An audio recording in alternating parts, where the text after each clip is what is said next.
Sahabat Lantar Sabda yang terkasih, kita jumpa lagi.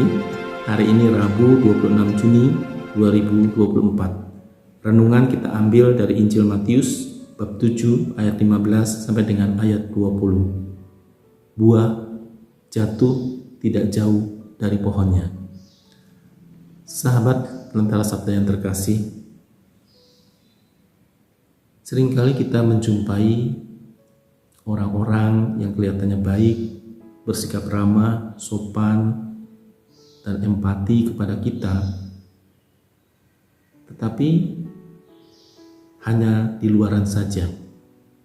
Tetapi di belakang kita kadang-kadang justru menikam, membicarakan, memfitnah, membuli, dan sebagainya.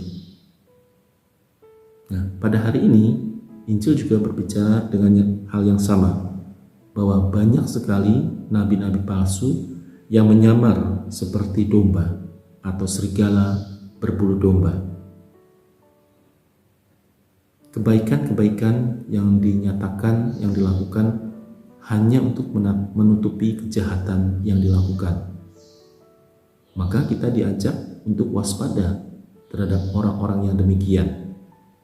Dan bukan tidak mungkin di dalam kehidupan kita juga sering menjumpai orang-orang yang demikian.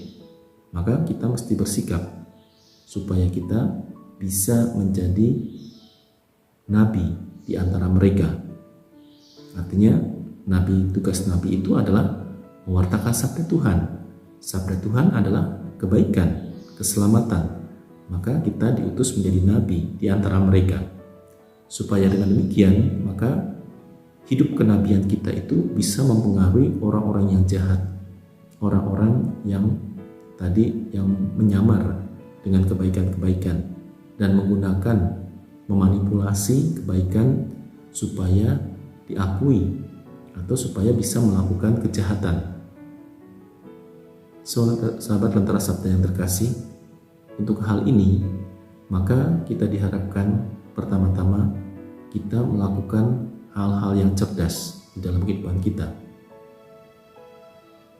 Kita bisa saja berteman dengan orang-orang yang demikian, tetapi diharapkan kita tidak terjerumus, kita tidak terpengaruh dengan sikap-sikap mereka, melainkan kita justru dapat merubah sikap mereka dengan sikap kebaikan yang kita wartakan, dengan sikap kenabian yang kita nyatakan di dalam kehidupan bersama. Oleh karena itu, sahabat Lentera Sabda yang terkasih, memang ini tugas kenabian kita yang tidak mudah, namun mesti kita jalankan supaya dengan demikian semakin banyak orang yang masuk dalam pertobatan, mengubah diri dari kejahatan dan juga dari kepalsuan. Sehingga dengan demikian kepalsuan itu diubah menjadi kemurnian, hidup yang murni, hidup yang berkenan pada Allah.